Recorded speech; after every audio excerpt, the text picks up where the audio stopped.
This is the Marketing Umbrella Podcast, where it's all about getting the information you need from successful leading marketers to build and grow your digital marketing agency.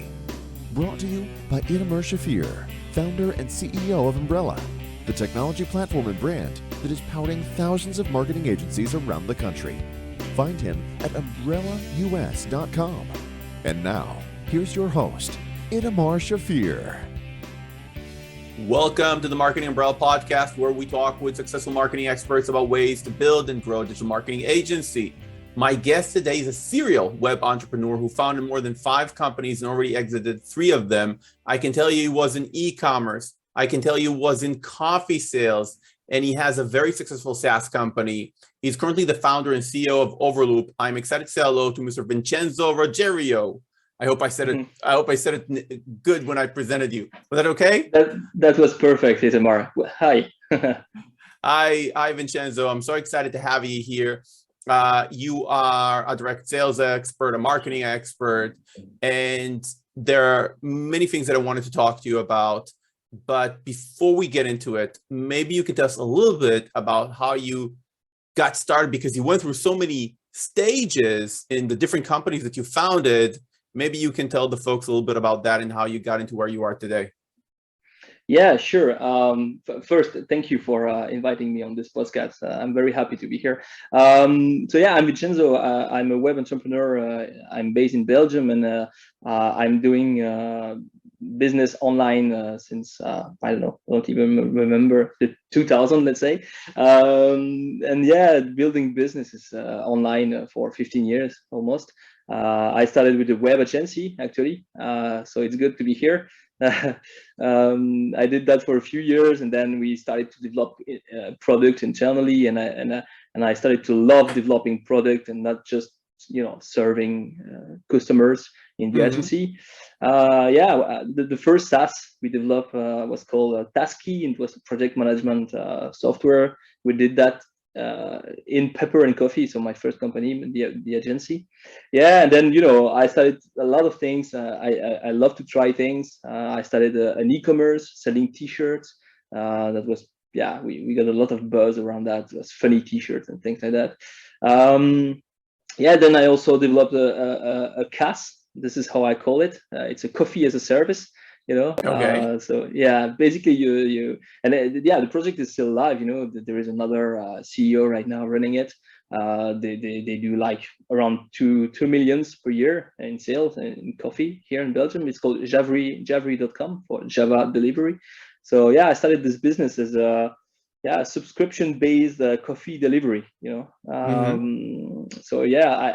really love this recurring revenue business model and SaaS especially. After this company Javry, I actually started a company called Prospect.io that we renamed last year into Overloop. Today I'm full-time running Overloop as a CEO. That's a SaaS, full SaaS, pure SaaS. Yeah. Perfect. So very, very well-rounded entrepreneur, and I guess you used a lot of CRMs and a lot of sales tools along the way. So there was something that you didn't like about what you saw that made you say, "Okay, I'm going to build a better tool." What was missing that you think that you nailed in Overloop? I'm a developer myself, so I didn't start as a salesperson. I started as a developer, and actually I saw that all the tools were really made for developers and sales managers and directors to do reporting and things like that. But these tools were not really focused on really helping the salespeople on a day-to-day basis. So as a developer, I had to sell the product I was building. For example, the coffee, I had to do a lot of sales prospecting, actually. Without even knowing that I was doing sales prospecting. I was just contacting people and trying to sell them coffee subscription. I was selling coffee subscription to companies, businesses. So I had to contact, office managers. So I was doing sales, outbound, prospecting, all of that without really knowing that I was doing that. And after trying the tools online, I was a bit disappointed that they were not really focused on really helping the salespeople. They were really useful for directors and managers to track everything, but they were not helping, like allowing me, for example, to contact someone directly from LinkedIn in 2 clicks. That was almost impossible with, I don't know, Salesforce or something like that. So I just started to build a tool, not a platform, not a SaaS, not a company, just a tool to help me. And everything started like that. In the end, 6 years later, we can call us a CRM, because we built so many things that we are actually a CRM, with everything included in a good CRM, like deals, pipelines, task, note, collaboration, all that, everything you need to be efficient in selling, actually. Yeah. Okay, cool. So let's bring it back to agencies for a second. Everybody listening to now, and you having agency experience, you said so a lot of agencies do prospecting as well. It's an expert type service, so usually prospecting is one-to-one.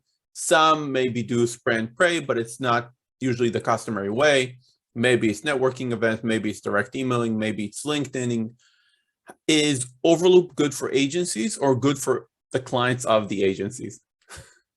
That's a very good question. I think both, actually. If you are an agency, you will probably have to manage 2 sources of leads. That's most of the time the case. You will have to manage inbound leads, so people coming on your website because they found you, I don't know, online, on a search engine or whatever, on the listing of company, digital agencies, whatever, after a trade show, for example. So they will go on your website and they will come to you and contact you. So that's a way to get leads as a web agency. And in the same time, when you start an agency, nobody knows you. You are a new player, nobody knows you. So at the very beginning, what you will have to do is to, get out and say, hey, I'm here. I can help you with your marketing project. So you will have to do outbound, actually. So usually as an agency, you will start doing outbound for yourself. Then people will get to know you, and then you will start getting inbound. Our tool is made around that.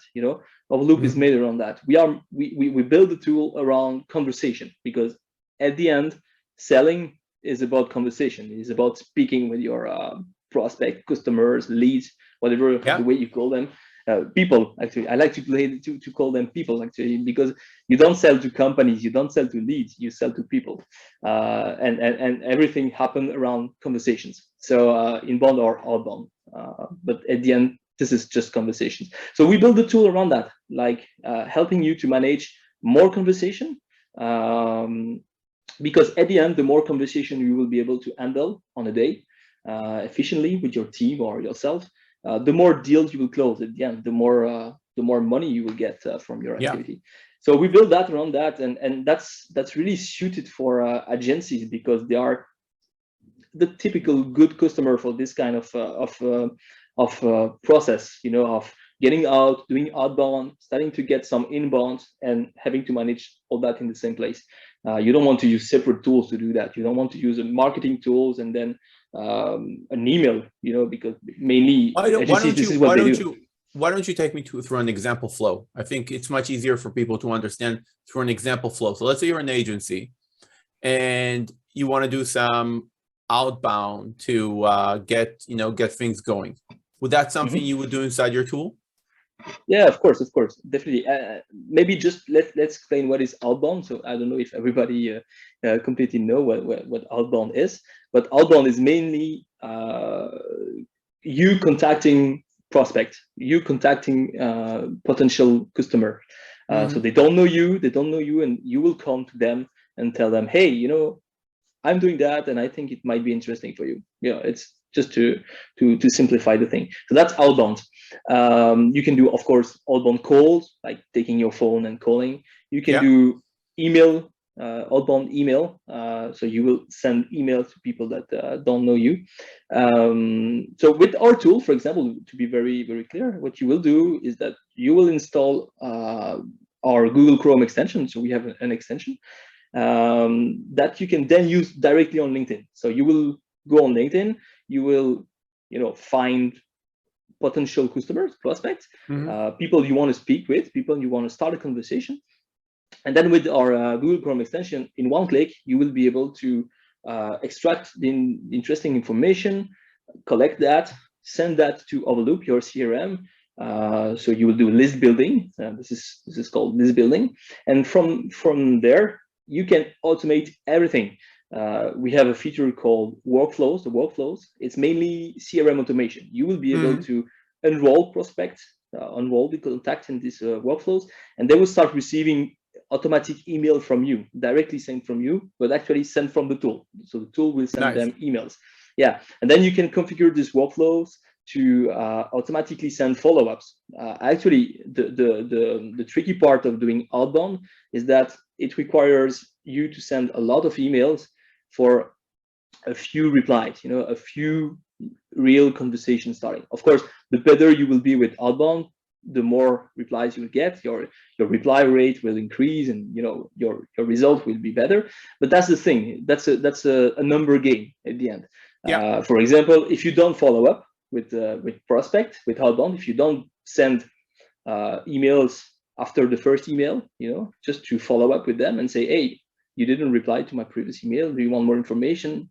Whatever. If you don't do that, if you don't do follow-ups, your result will be bad. That's something.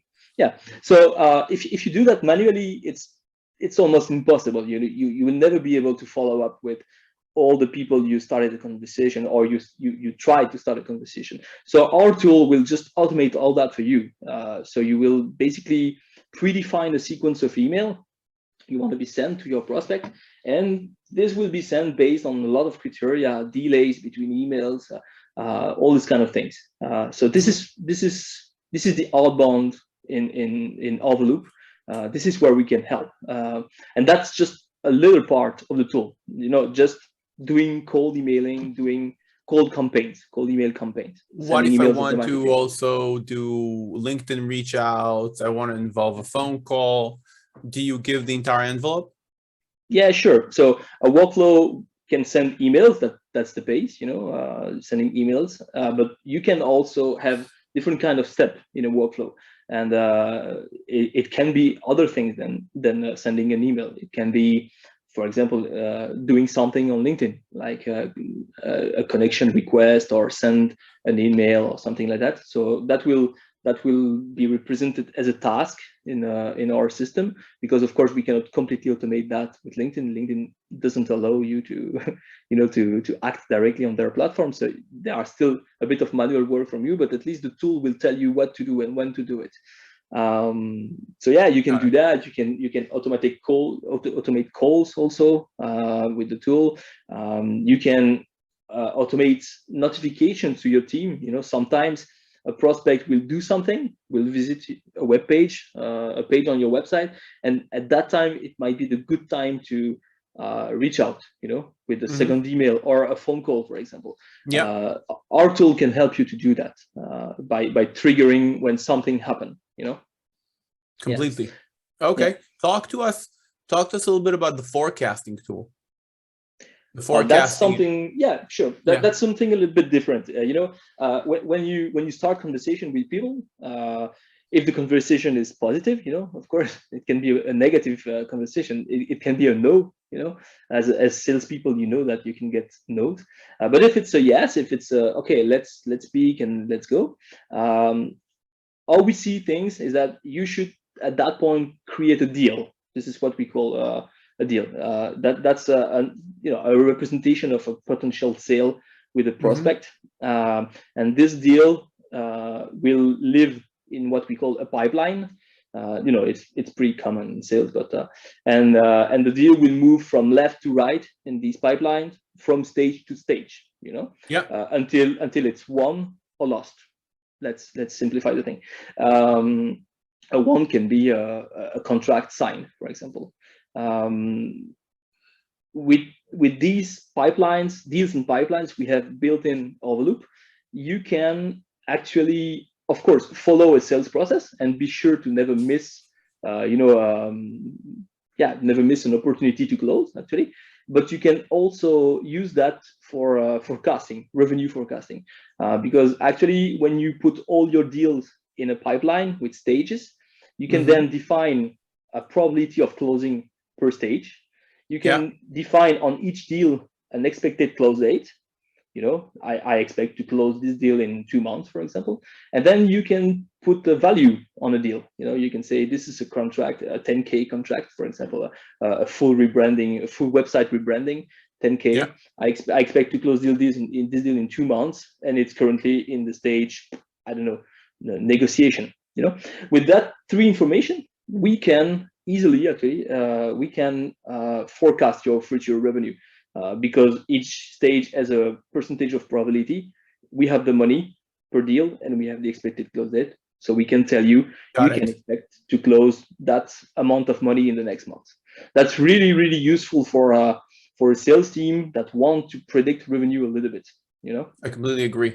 Agree. So it is important. It's important to build a good pipeline, to know when your pipeline is too low, or also to know when your pipeline is too high and you probably need to hire more salespeople.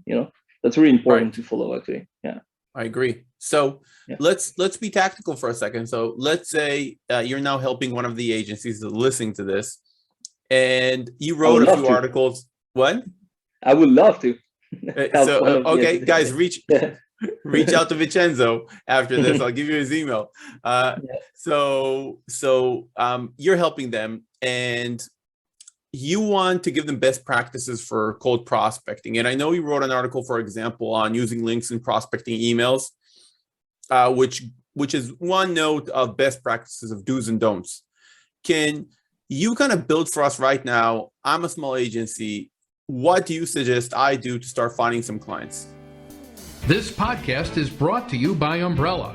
Have an agency? Check out umbrellaus.com to grow it today. Yeah, I think the very first thing you have to do before writing an email, before writing anything actually, would be to ask yourself, what is my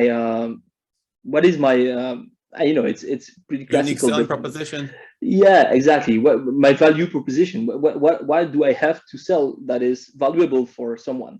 If you ask yourself this question first, you will avoid sending tons of emails that will never get open, not even getting open. So outbound is working really well if you send the right email to the right person.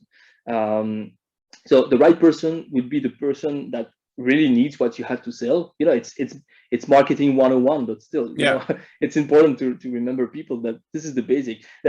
Outbound is not a silver bullet. It's a tool you can use with other tools, but it's just a tool. At start, you have to do the work of knowing what you have to sell and knowing the people we are going to sell. So finding the right person, it's the very first step. So list building and prospecting is the very first step. Being sure you build qualitative list of prospects. So very, very concrete advice. Don't buy email database. That's a very bad start. Like getting 1 million emails, importing that in Overloop. You can do that. We have a great import feature, but and then starting to send spam emails, like millions of emails, it will not work. It's not how outbound is working. So first, start doing research, find the right ICP, the ideal customer profile, target them, start building lists, and segment those lists. We have in Overloop, you can create tags and you can really segment lists. You can put people in different lists, but keep the list small. If you have a list with 2,000 people, the list is probably too large. You should narrow that to something more specific. And then if you do that, then it will be easier to write the good email. So you have the first part of the equation, getting the right people, and then the second part, getting the right email, will be easier, because if you only have 50% in a list, 50% that are all the same, all working in the same industry, in the same country, with the same job title, with the same actually with the same problem, Yeah. it will be easy for you to send them a very good email, a very good, starter. This is what we do. We start conversation with doing outbound, Yeah. and your goal is just to start a conversation. If you want to start a conversation, you have to be interesting for the person. People are receiving tons of emails, ton of bad emails actually every day. So you have to stand out. You really have to send something valuable for the person, and this can only be done with a good preparation before. And so you will be able to write the perfect email for the perfect target, and then of course you can start sending. And when you start sending, I will sell my tool, but still you have to do it with the right tools. Yeah. Don't I think you already had a few people on the podcast that spoke about the importance of configuring and configuration of everything around your emails, with DNS record and things like that. Everything Yeah. should Yeah. be perfectly set up. Of course, we can help with that, with deliverability and all that.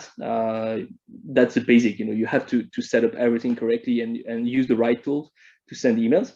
But then, if you did everything right, you should start getting replies, positive replies, and from there, it's up to you as a salesperson to engage and to start the process Got of it. selling. Yeah. Okay. Thank you. So, I want to also talk to you a little, put business to the side a little bit, and talk to you about 1x12.org. Your initiative. Can you tell us a little bit about that? Yeah, I usually don't speak about that because people don't ask me. So interesting. It's interesting that you ask. It's a foundation we started a few years ago already. We changed a little bit the way it's working recently, but mainly the idea was to give 1% of our revenue every month. So 1 by 12, it means 1%, 12 times per year. And the idea was to choose a project every month to finance.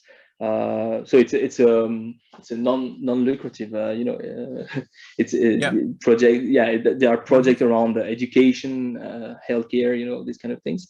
So that's something we started here internally, and we wanted to do something. We wanted to help. I like to say that we are lucky bastards, living in rich countries, doing great jobs that pay well. Let's just be honest. Just for 1 second. So giving 1% is not a crazy thing. The idea was also, to generate meaningful conversation here in the company with the employees, and that's something we do around Very Overloop. nice. I love it. So do you have some sort of company committee, or you just every month you personally take a look and you say, okay, I want to work donate to this project or that project? Yeah. So the first 2 years, this is what we did. We were finding 1 project per month, but actually it's pretty hard. We didn't see that coming. Like finding 1 project to finance every month with small amounts. Also, we have to say it. We don't have money to give 1 million per month, of course. So there are small amounts. So if we wanted to have impact, it was really hard. Finding project with small amounts and getting an impact, showing the result of the money. So we decided recently to still put 1% per month, but to finance 1 project per year. The idea is really to choose the project ourselves. On the website on 1by12.org, you have a button if you want to submit a project. As I told you, it's a very internal thing we did. So we speak internally about the project we have, and all together we decide. If you go on the website, you will also see that we have we show 3 different categories, let's say, of things we want to help, of initiative we want to help. I love it. That's how it works. Yeah, I love it. I wish more agencies would do that, and more businesses would do that. I know you can start doing it tomorrow. Yeah, I know. Itamar. Well, Yeah. we don't have the structure that you have, but we do. Like we donate, but I like from a company culture perspective, most of the people that work in Umbrella don't know that we donate money every year. Mm-hmm. It's not a company thing. It's, the partners know we have, we made some money and then we're putting some money into charity. But I love the culture aspect of it, of saying, okay, no, we're taking it seriously. There are projects that we're going to look at. We're going to set a website for that. We're going to let the people in the company vote their opinion. And this is going to be something, because the incremental value of adding the culture on top of the money is insane, because then people say, okay, maybe I'll do it, like what we're talking about now. So, and I love the fact that you pushed me and you said you can do it tomorrow. I like it. And I agree with you. So I think I think who told me, I forget, I had somebody on the podcast and he talked to me about ways to help you find the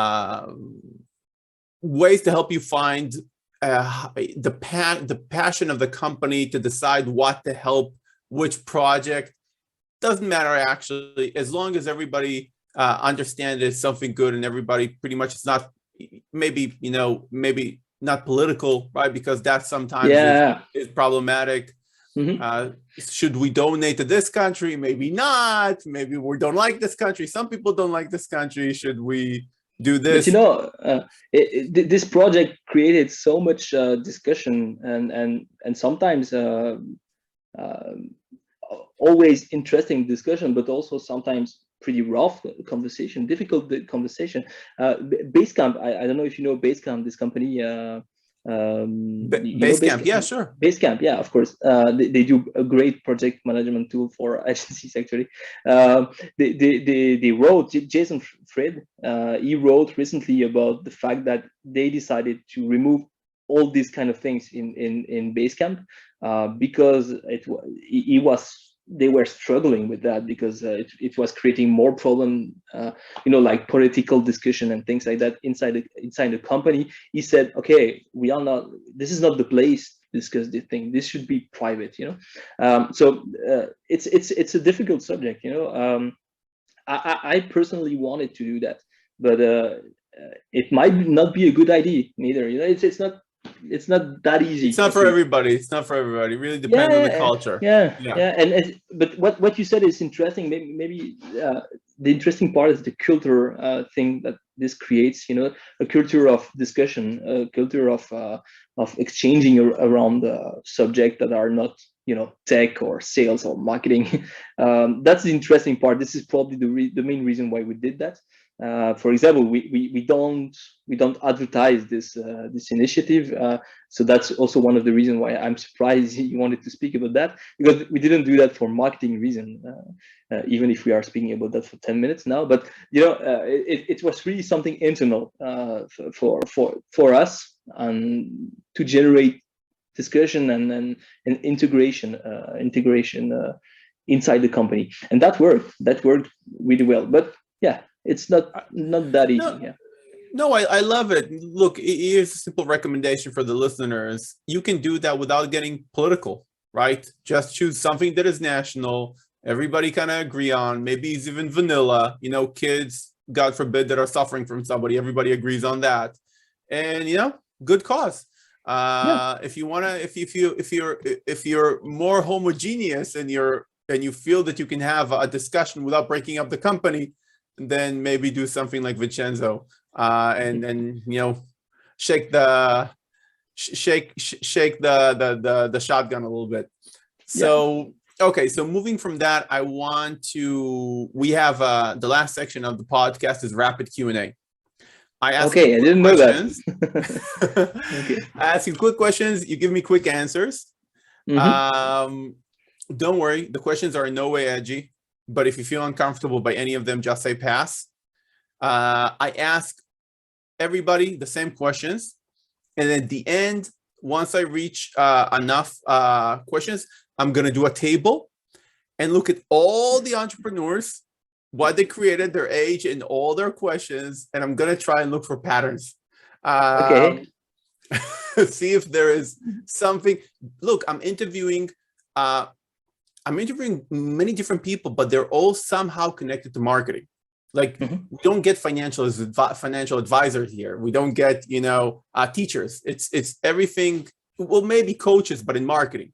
So it's to that extent, it could be a good statistical source.